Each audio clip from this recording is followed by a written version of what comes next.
Today's adventure has us up in northern New Mexico, exploring the Continental Divide Trail, doing a little bit of exploring on four-wheel drive roads, having some fun camping, and maybe even a little bit of science mixed in. Let's go ahead and get started.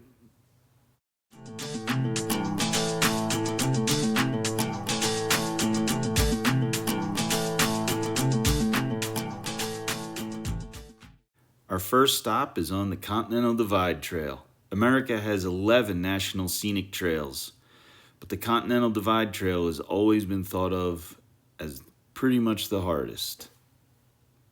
The Continental Divide Trail is 3,100 miles long, stretching from the Mexican border here in New Mexico up to the Canadian border in Montana. Over 794 of those miles are right here in New Mexico, going from deserts to kind of high deserts to places like this up here in the mountains. In some places, the CDT, Continental Divide Trail, is marked by blue blazes on trees. Other places by rock cairns. Sometimes brown fiberglass poles, and sometimes the actual emblem of the CDT. And that's really important because we are very remote, and out here there are tons of cow paths. I hope you can see that one right here. Very easy to get lost on.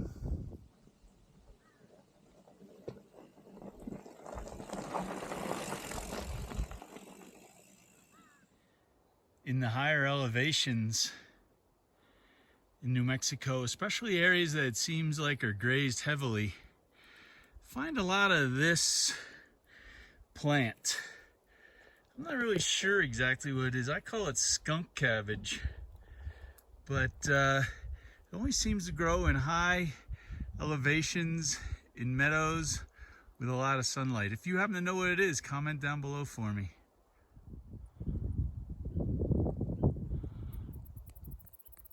Reminds me a lot of San Pedro Parks Wilderness outside of Cuba, New Mexico. So a thunderstorm has sort of snuck in behind me, which is not ideal. I don't really want to get wet, but what I really don't want is to be stuck out in the open in a high alpine meadow like this in a lightning storm. So we're gonna hoof it a little bit, try and get at least into some cover.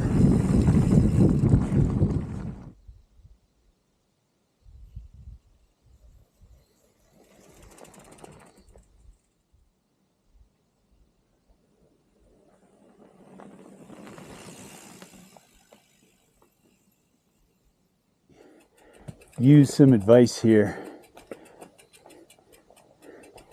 I know cows are domesticated, they're used to people, but we're also out here in the wild. There we go, bud. There you go. Go ahead. There you go. All right.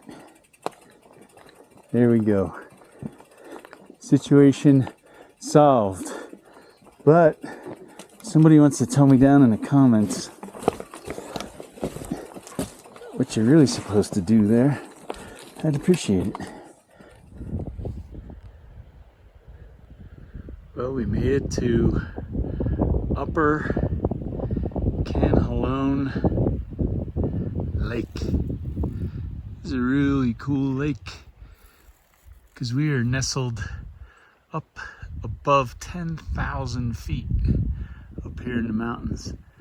Several people here fishing, so I guess it's a good fishing hole. I did not bring my fishing equipment. So this is Middle Canjalón Lake. It's a little bit smaller than the upper one, but really a beautiful spot. It's weird how it's like kind of right on top of the mountain here.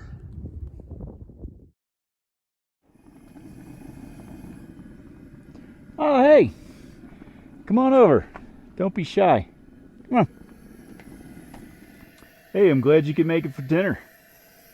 Tonight, we are having green chili Philly cheesesteaks, combining my two favorite places, Philadelphia, let's go Birds, and New Mexico. So, first thing we got to do is roast up our chilies a little bit. This would be better on a fire, but with all the fire danger and it looks like it's going to rain and all, it's not worth having a fire.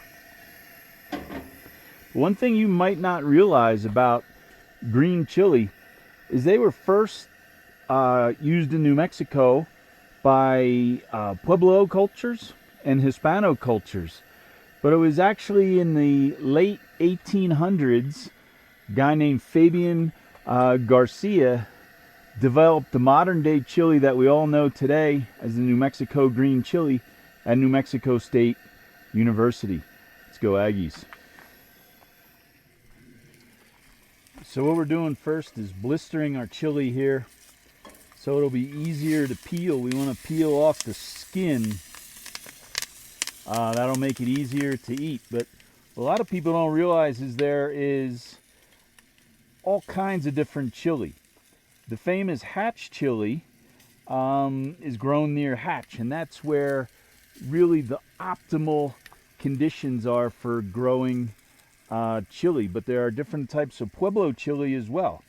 It's pretty crazy how many different types of chili they are. For example, Acoma Pueblo chili has a more mild taste, where Isleta chili develops a fruity, sweet flavor. And then the Zia has kind of almost a bittersweet. So there's all different types of chili grown here in New Mexico. Once we've got that chili good and blistered, we're going to put it in the plastic bag. Seal that bag up and let it sweat. That'll help us peel the chili a little bit later.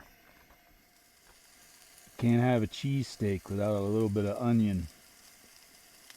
I believe it's law.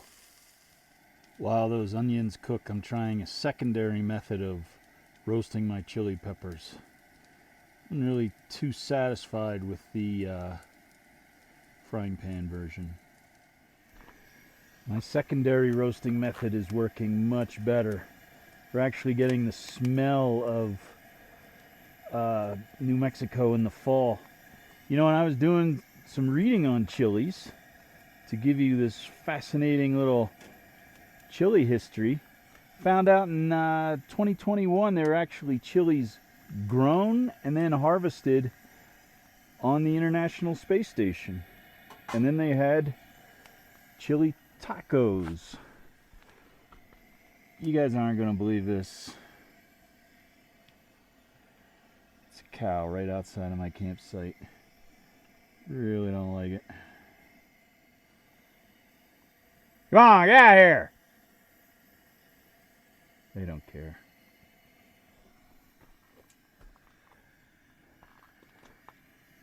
His friends are over here. Cows don't seem as interested in this part of my meal. Now we want to peel our green chili. And you can see after it's charred and sweat, whatever, the skin comes right off. Quick rinse, we'll be ready to go. Roast. Slice that. You don't have to take the seeds out, but I like to take the seeds out.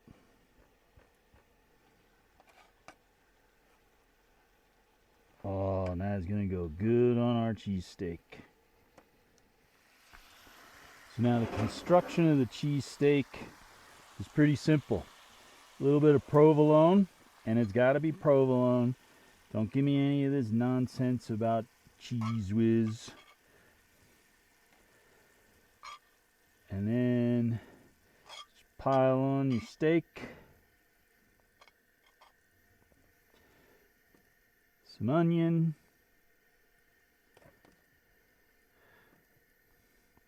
And then we got to do our New Mexico flair, a beautiful green chili.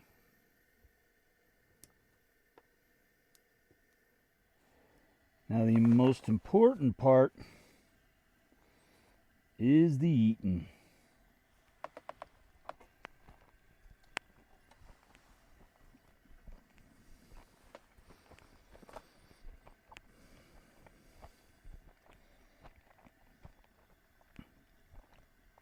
As my friend Daniel says, all food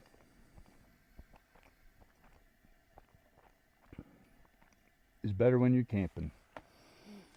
Especially washed down with a Jarritos mandarin. So I'm not sure how clear it is on the map, but we are right about here. This is a big, open, blank spot in northern New Mexico. And the reason I wanted to come here was to do two experiments on types of pollution that people don't often think about: noise pollution and light pollution. Noise pollution is very disruptive to ecosystems and animals because it disrupts their communication and ability to navigate. And light pollution is also a big hindrance to navigation because a lot of birds and bats and insects navigate at night and they are drawn to light. Sea turtles, which obviously we don't have here in New Mexico, but sea turtles is a huge problem because the turtles are born and then they head towards what would be the sun. But if there's artificial light, a lot of times they head towards that artificial light and don't wind up surviving. So we're going to do two quick little experiments in this unbelievably remote place and see what we learn. So these are two light pollution maps. This is obviously the United States, and you can see pretty much the whole eastern half of the country is majorly polluted. We are down here in New Mexico with a lot of dark. And if we look over here in New Mexico, we are right up in here. So we have very little light pollution where we are right now. So it should be an extremely dark night. We got our light meter out. The sun set about 20 or 25 minutes ago. And we have a reading right now of 7. So this might be hard to believe, but right now, up here it is darker than it would be in the middle of the night in Albuquerque with all the street lights, house lights, and just general light pollution. So we'll see what it gets down to when it gets dark tonight.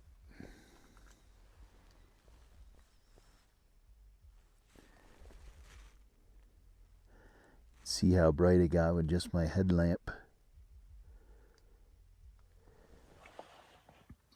So we are measuring light by what's called foot candles. And foot candles is a measurement of light intensity.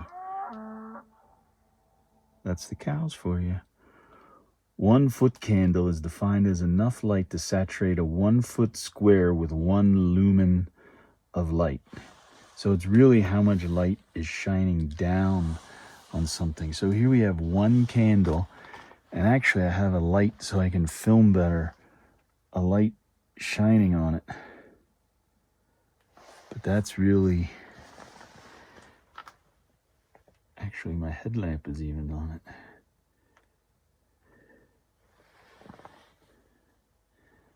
One foot candle.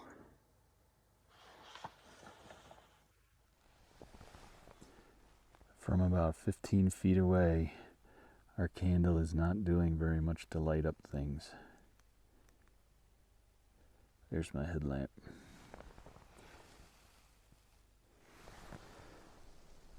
So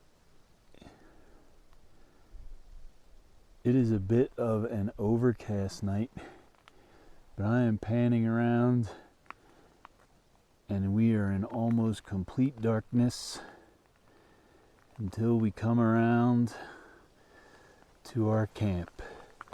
So I think it is time to do our darkness test. Let's see how dark it is.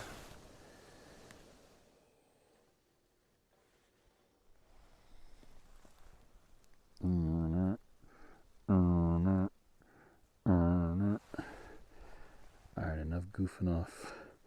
Let's see if I can do this.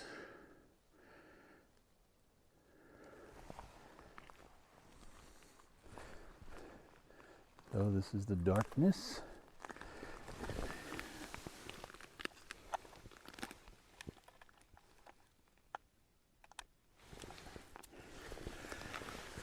We click the hold button. It held at 5. It's almost hard to believe that there was any light out here, but very dark. I ran the same test in my backyard and it came out at 8-foot candles. I was a little bit surprised by the results. I want to suck your blood. Alright, I don't know. Maybe total darkness and total silence is bad for your mental health?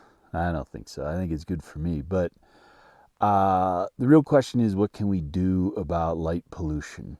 Well, sometimes we can do things like I'm doing right now, using red light. Red light does not interrupt night vision as much, and that would be true for animals as well. So that could help. Shining light down, having street lights, outdoor lighting, and all shining down.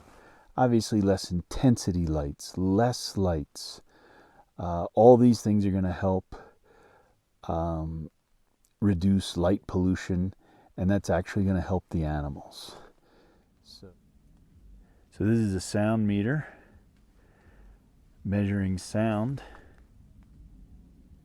It's interesting, there's a plane flying over right now.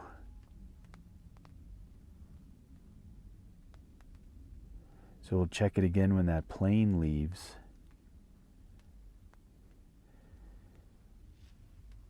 Noise pollution can really affect animals because it can affect their ability to navigate well. They listen by sound. It can alter their ability to hear prey. And conversely, if you're a prey animal, it can alter your ability to hear things trying to hunt you. So noise pollution is really critical. So we were about 30 with that airplane. Let's see where we're at now.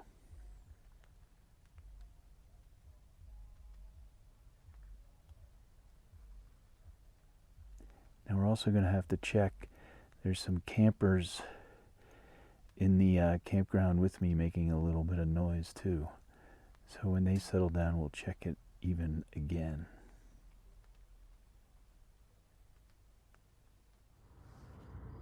In the campground, I was getting about a low of 25. In my backyard in Rio Rancho, New Mexico, about 10 to 15 points higher than that. So tomorrow, we're going to try and get to a place called Trout Lake. So our mountain adventure doesn't stop tonight. We keep going tomorrow. It might be a 4-wheel drive adventure tomorrow to get to a place called Trout Lake. I wonder what kind of fish they have in Trout Lake. Guess we'll see tomorrow. Good night. So we are on the road, the Trout Lakes, and it is definitely a rough road. We've not had to go 4-wheel drive yet. We've had some incredible views. I'll show you those in a minute. driving kind of through an aspen forest, but I would definitely make sure you have a good vehicle on the road to Trout Lakes.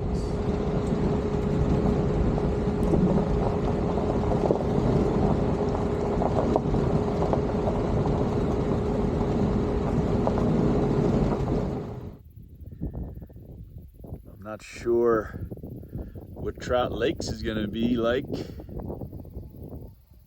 but the views from the road to Trout Lakes, pretty spectacular.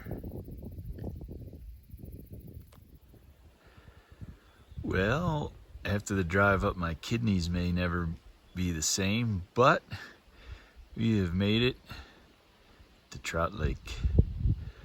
What a beautiful spot.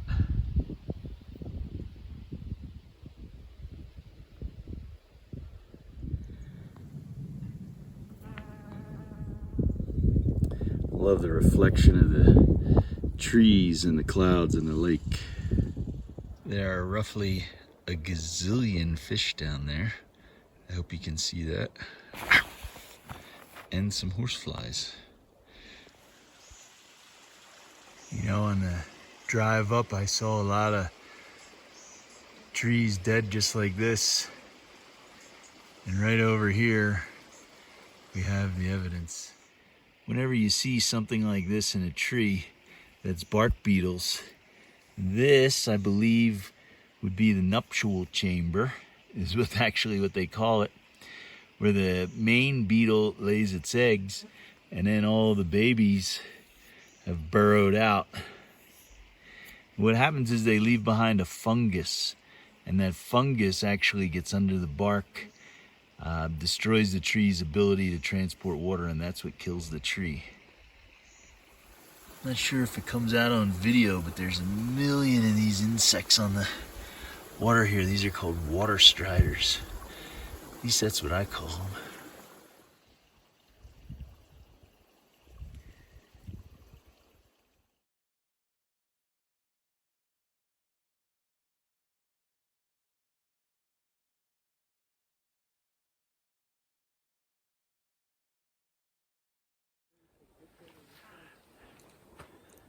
Well, there are some storm clouds brewing. And one place I don't want to be when it's wet is on the road to Trout Lake. So we're going to wrap this video up. I hope you enjoyed everything we did on this kind of different little mountain adventure. And we will catch you on the next one.